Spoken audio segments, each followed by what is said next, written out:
In April this year, the Upper Mid-North Farming Systems Group held a seeder comparison day at Bullaroo Centre. Over the next 8 months, the trial site will be monitored to compare crop performance. Event organiser Joe Koff. Hoping to achieve out of this trial on the performance of each seeder. This area is probably is a bit on slow on the uptake of no-till. There's still a lot of conventional tillage happening. And we figured that this would be a good opportunity for a lot of people to come and have a look, right from the conventional right up to the modern day current up-to-date seeding systems. 7 seeders were trialled, each sowing 2 passes of barley into wheat stubble with a range of variables including land cultivated before seeding and differing rates and forms of fertilisers. Wirrabah grower Russell Zwar talks about the seeder he brought along to the day. So this is our John Deere 1890 single disc seeder. We bought it in 2009. It's set up on 7.5 inch row spacings, and we've also plumbed the air kit so we can seed on 15 inch rows on every second row. So we seed all our cereals on 7.5 inch and then all our canola and legumes on 15 inch spacings.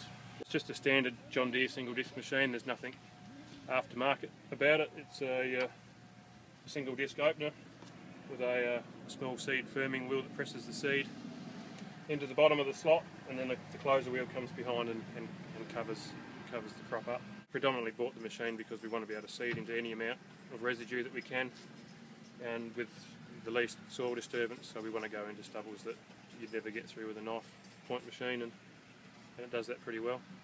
At this stage we're very happy with the machine.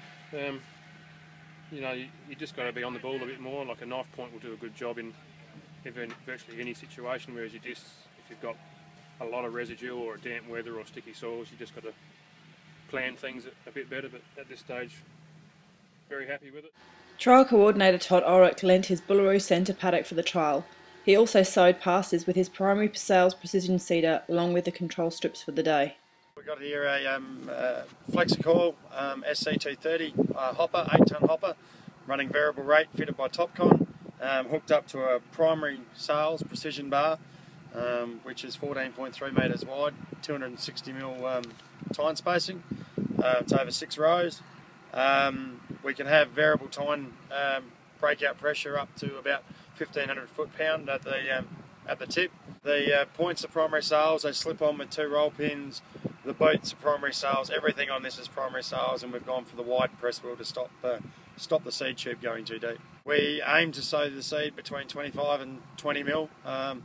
We probably cultivate down to about 80 to 100 mil, and we try to put the fertiliser through the whole profile.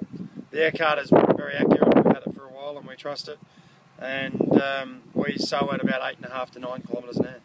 Yeah, very happy with the seeder. It's done everything we've asked of it at this stage, and once we get all our lines set up, it'll work even better. Local grower Mark Butterick brought his seeding setup along to see how it would compare against other machines, and is keen to see how his liquid fertiliser delivery system will compare against the traditional granular fertilisers. My seed is a New Holland Flexicoil 38 footer with 9 inch spacing. 3 years ago we started trialling liquids by spraying them on the ground, and we did see some results, but we figured that it'd be better off putting it in the ground, and that was the major reason we decided to go in the ground.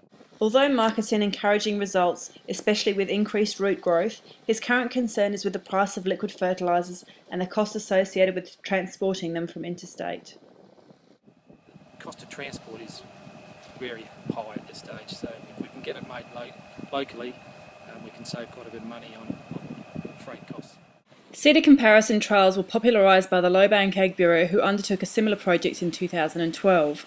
The format encourages grower involvement through participation, multiple variables, as well as generating tangible data specific to local soils and conditions.